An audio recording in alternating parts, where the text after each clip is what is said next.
Suddenly, the train car floods with golden light. We emerge from the tunnel, and outside my window, the French countryside rolls by. Trees, farms, little stone buildings crumbling with age. The landscape shifts from rich tea green to baked orange to crop yellow with faint white dots of sheep throughout. I feel a warmth and appreciation for all of these small, beautiful things that I'm so lucky to see.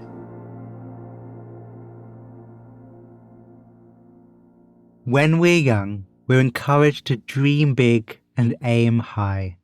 And while having goals is important, the pressure of achieving those goals can sometimes be overwhelming. Our guest this week, Jade Bowler, best known for her study-focused YouTube channel Unjaded Jade, spent her teenage years embroiled in academic pressure, solely focused on her big plans for the future. It's only after those plans fall apart that Jade recognizes the importance of smaller, quieter moments in her life, moments that she calls casual magic. In this series, we combine immersive first-person stories, breathtaking music, and mindfulness prompts, so that we may see our lives reflected back to us in other people's stories, and that can lead to improvements in our own inner lives. From WaitWhat, this is Meditative Story. I'm Rohan, and I'll be your guide.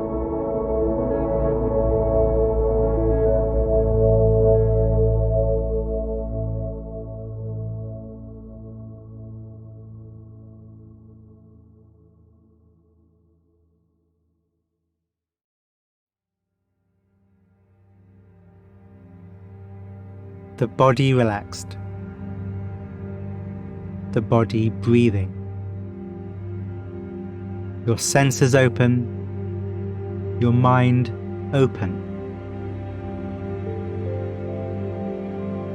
Meeting the world.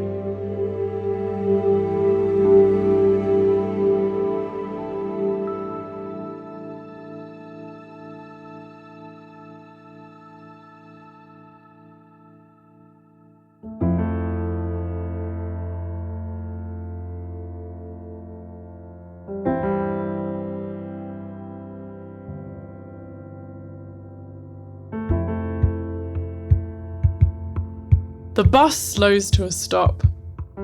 As the door swings open, I feel the crisp autumn breeze against my face. I shift my rucksack on my shoulder and walk down the steps.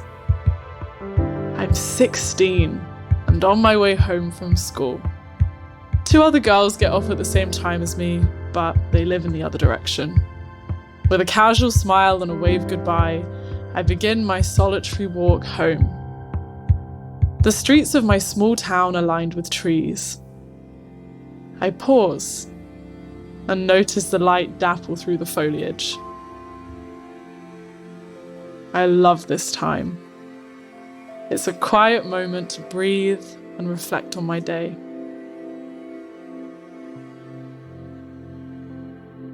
The leaves rustle under my feet as I ruminate on my English teacher's analysis of Shakespeare's Othello. She explores how the play's images of womanhood actually represent male fantasies. Her commentary makes me question my own ideas about gender.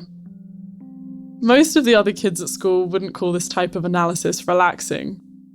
But for me, it's fun.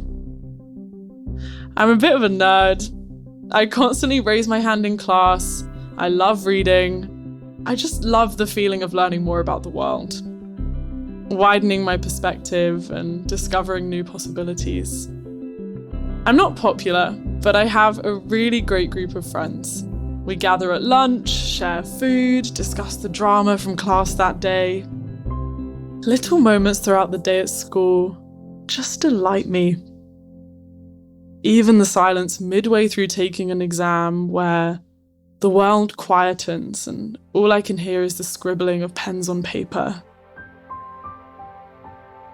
Or the bright scent of oranges that floods our French classroom when Madame Fletcher brings freshly picked satsumas as a snack. I pressure myself to get good grades, I want to have a good future. I want to be a success in every sense of the word. And at the end of the day, I just adore learning and being with my friends. For me, school's a safe space.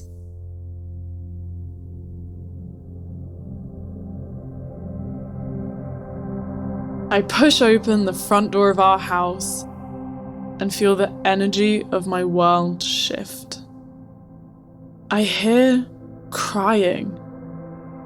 In the living room, my mum is curled up on the floor near the sofa. There's an empty bottle of wine on the table, a glass on the floor. Tears stream down her cheek. I instantly feel the urge to comfort her. I reach my arms out to hug her and ask, "What's wrong?" She pushes me away. "Don't touch me," she snaps.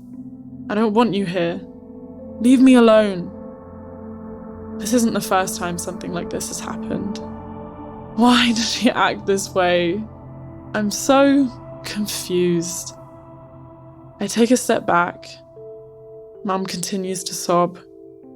Dad's away for work, as he often is, but my younger brother's home. I don't want him to hear this. I race upstairs with a snack from the kitchen to make sure he's okay. My brother smiles, takes the fig roll, and turns back to his video game.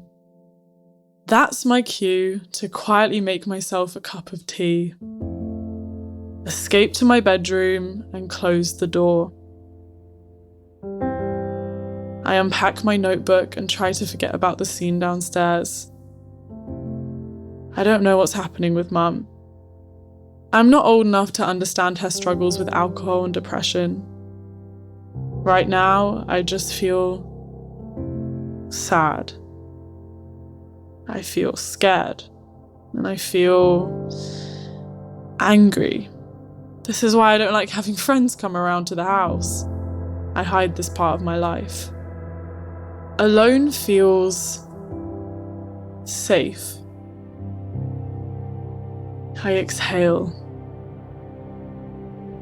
At home, my bedroom is my sanctuary.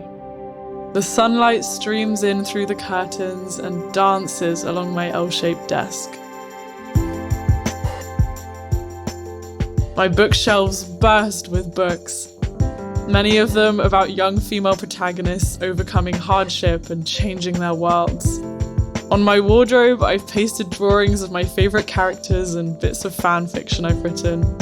Up here, I convince myself that everything's fine, while also knowing that it's not.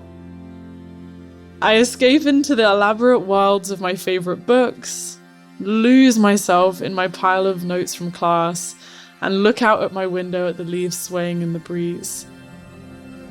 At my desk, I feel so much potential. I can do so much with my time. It's all up to me. I imagine myself in a place where that will always be true, where I can be someone new, someone grand. For me, that place is Oxford. It's the top university in the United Kingdom, possibly the world, and it's where I want to go when I finish school. My parents weren't lucky enough to go to uni, but I want to show them that I can make the most out of the opportunities they've given me. I want to leave all of this for something more.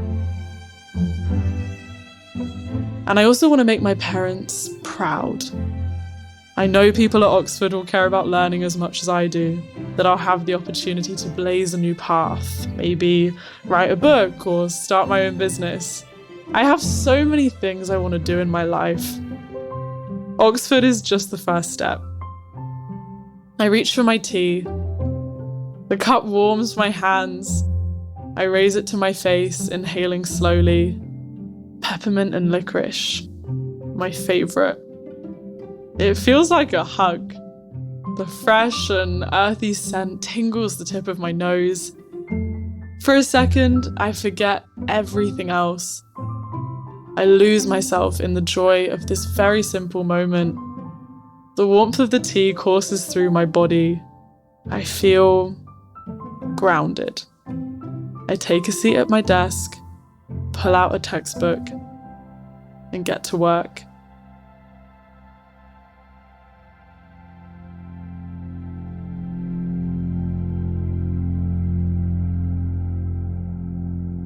The room, being surrounded by books. The tea, the dreams of Oxford. These are the places and objects of safety Jade goes to when the world is difficult and confusing. What are your objects of safety? Knowing what they are, remembering their power, is a good thing to do. So when you need them, you can reach for them.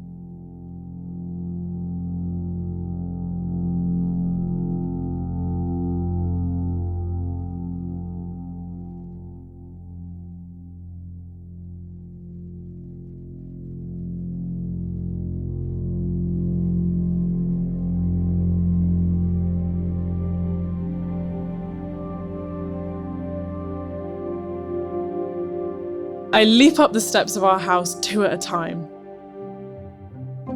Someone yells a question at me from the kitchen, but I don't hear it. I slam my bedroom door behind me and look down at the letter I've been holding tightly in my hand since I grabbed it from the front doorstep. Here it is. The letter from Oxford. Over the past year, school has become an even bigger part of my identity. I spend countless late nights preparing for exams, revising, reading, and rereading the books my teachers assign. I scour the internet for better study tips, and when I don't find any that work, I decide to make a YouTube channel of my own, where I can share what I've learnt and talk about my academic hopes and aspirations. It's starting to get popular. There are times when things feel really stressful, like I have to do everything perfectly. But it's all been worth it for this.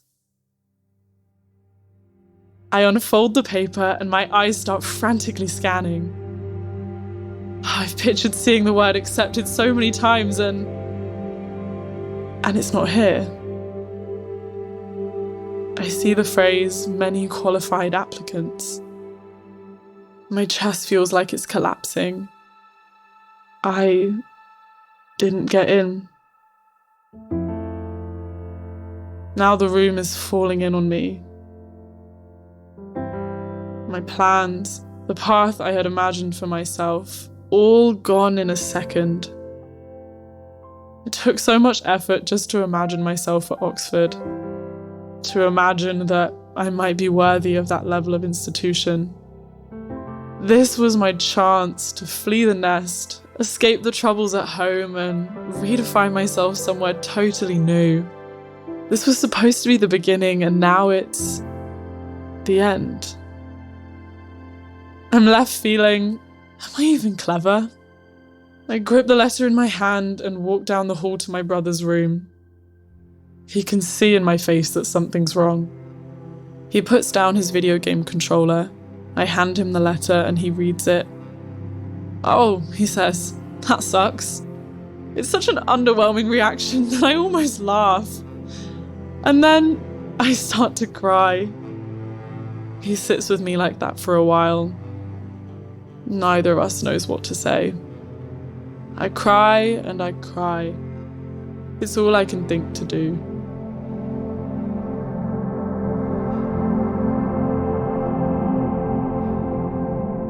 I sink into the deep navy blue vinyl seat and nervously tap my hand on the table in front of me. A garbled announcement comes through the intercom. I strain to recognize a phrase in French. Every now and then, I look over my shoulder to check that my rucksack is in the luggage pile. Yep, still there. I'm on a train going through the tunnel under the English Channel. It's been 10 months since my Oxford rejection, and I'm on my way to Paris. It's my first solo trip ever. When I didn't get into Oxford, I decided to take a gap year. Some time to decompress and figure things out. By a stroke of luck, I won a rail pass, which lets me travel by train to any country in Europe. For so long, I've been on a hamster wheel of studying and extracurriculars and anxious exam taking with a singular goal. My identity and self-worth was tied to that goal. Now that it's fallen away, I feel lost. I'm not sure what's next. It's disorientating. I figure if I'm not going to university right away, I might as well see the world, learn a few things. But that's so scary too. I've never been away from home on my own before. All my friends are off at university. It's just me, a bag, and a train. In the darkness of the tunnel, my mind starts to turn inwards. What if I can't figure things out when I get to Paris's central station? What if I can't navigate the city? What if I fail at this too? When I imagined my big adventures while sitting alone in my bedroom, they felt so different from this. Suddenly, the train car floods with golden light. We emerge from the tunnel, and outside my window, the French countryside rolls by. Trees, farms, little stone buildings crumbling with age. The landscape shifts from rich tea green to baked orange to crop yellow with faint white dots of sheep throughout. The sun hangs low over the vast hills. I feel a warmth and appreciation for all of these small, beautiful things that I'm so lucky to see.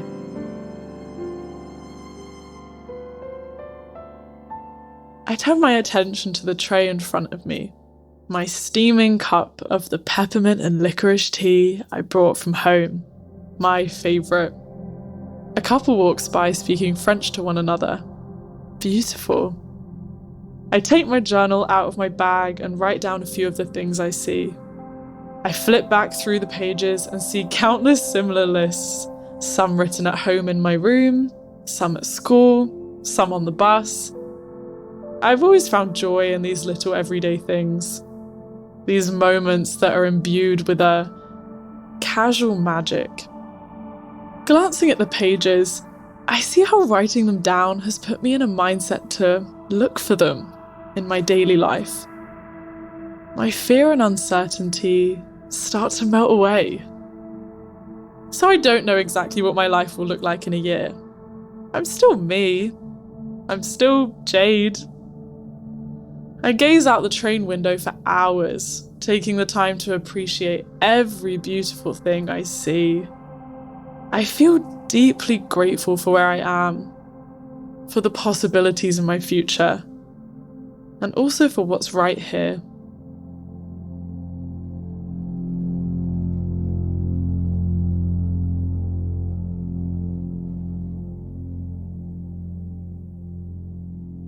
It's a balance, isn't it? Holding an orientation we want to go in, and also appreciating what is here. What is here? Is there something now in your experience that might evoke some gratitude, even if just a spark?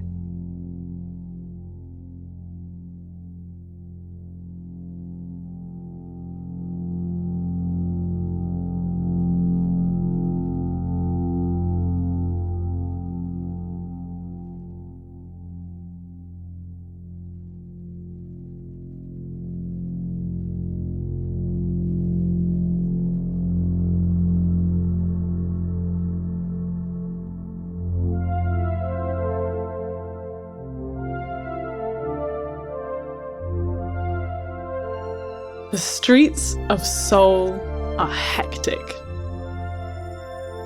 Huge high-rise buildings line every block of the stylish Gangnam district. Everyone walks quickly with purpose. They keep their eyes down as if they know exactly where they're going. I've struggled to find my footing since moving to South Korea a month ago. I'm here studying abroad for my university. It's a unique program that lets me travel to 7 different countries while I take classes online. I spend my days studying intensively with a group of other passionate students, and I spend my nights exploring new cities, expanding my knowledge of the world.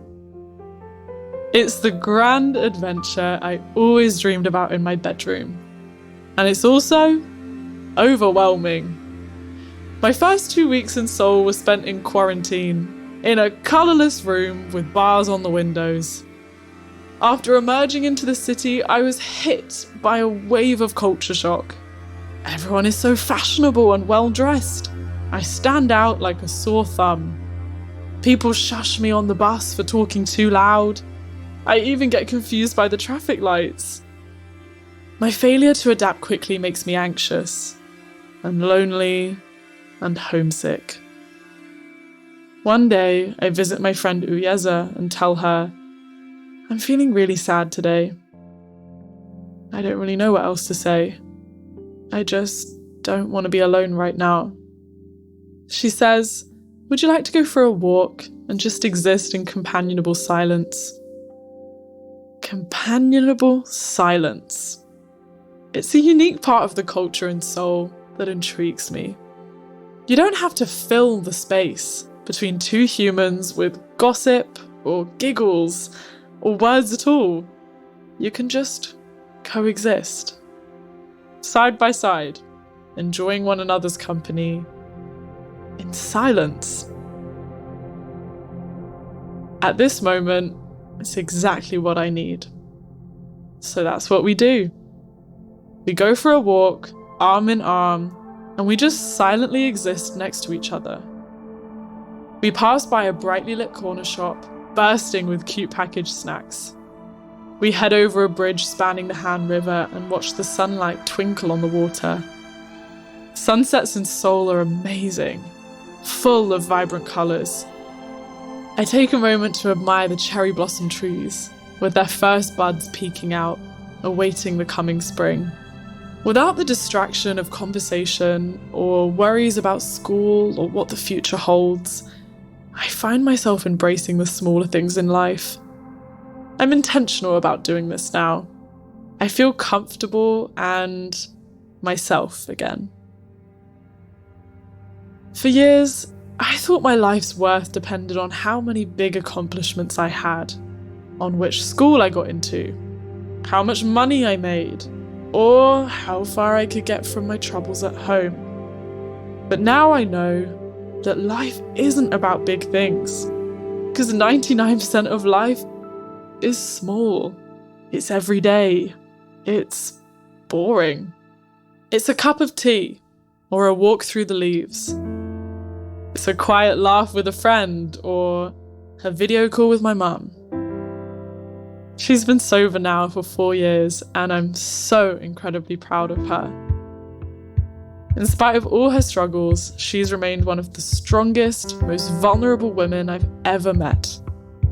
I'm grateful for every second we have together because each one of them, the good and the bad, feels like magic.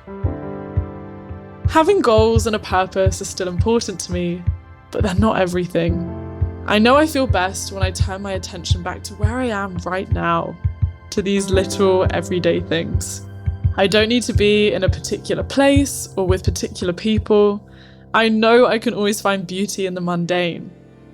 I know I don't need to get certain grades or have a certain number of followers. I don't need to accomplish grand things in order to be worthy of a beautiful life. Because the beauty of life is everywhere. I just have to choose to see it. Choose to find it. Halfway through our quiet walk around Seoul, the snow starts to fall. My friend and I stop and look out over the neighbourhood before us. It's laid out in a chaotic fashion, with a bunch of houses stacked right on top of each other. There are lots of flat roofs, bars and restaurants. Each building stands out in its own unique way. It makes for an interesting skyline. I look at my friend and see the snowflakes in her hair. We look at each other and smile, and I feel this lightness. I feel the cold air on my face. It all feels like magic.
Thank you, Jade. I was very taken by the natural wisdom that just flows through Jade's story. And there were 2 moments during the story which got my meditation senses tingling. So let's explore them for our closer today. The first is Jade's journaling, which she talks about while on the train over to Paris. In her version of the practice, she writes down what she sees, nothing more. Simple observation. So let's start with that ourselves. With eyes open and face relaxed, notice what you see that brings a whisper of delight. Just knowing what is here that is lovely and writing them down, not literally, noting them in our mind instead. My bookshelf. That picture of Greek goddesses. A plant. Just seeing what is here without judgments or stories.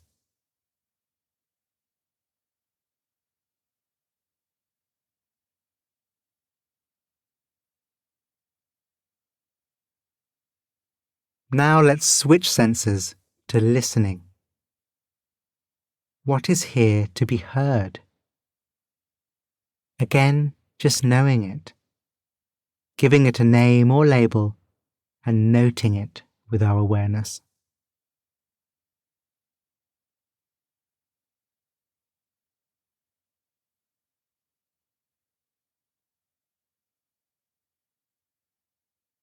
While on the train, Jade recognizes that writing down the lovely things she sees, however small, puts her in a mindset to notice them outside of her journaling practice.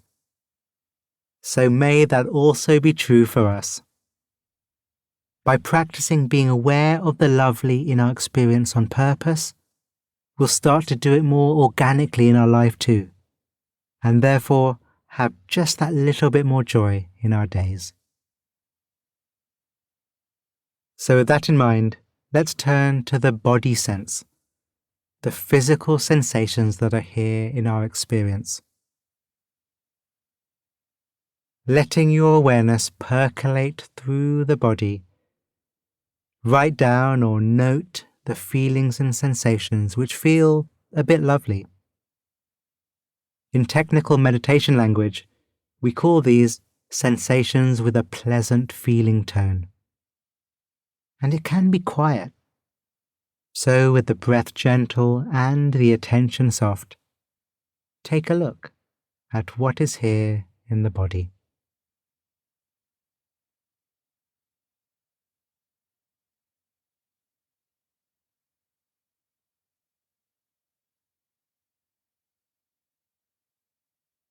Jade also speaks about how her writing down practice helps her fear and uncertainty melt away. It provides her a form of security, an anchor maybe. So now let's turn to the mind. If there are any thoughts, emotions, or moods that have a pleasant feeling tone, note those too.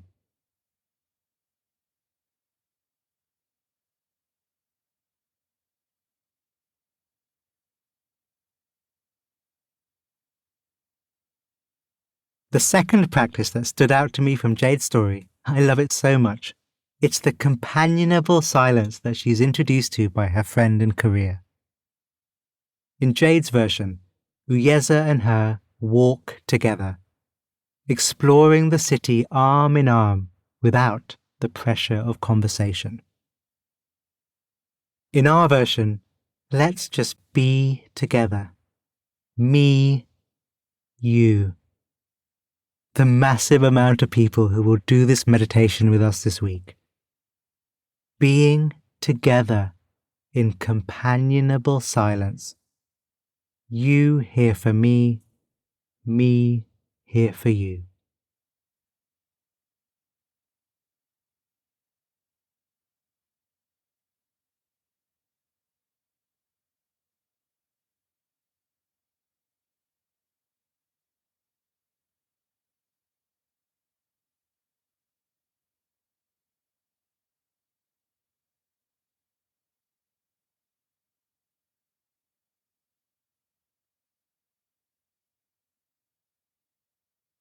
Thank you, that was fun.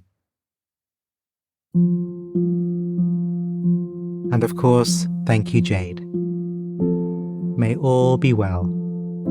May your fear and uncertainty melt away. We'd love to hear your personal reflections from Jade's episode. How did you relate to her story?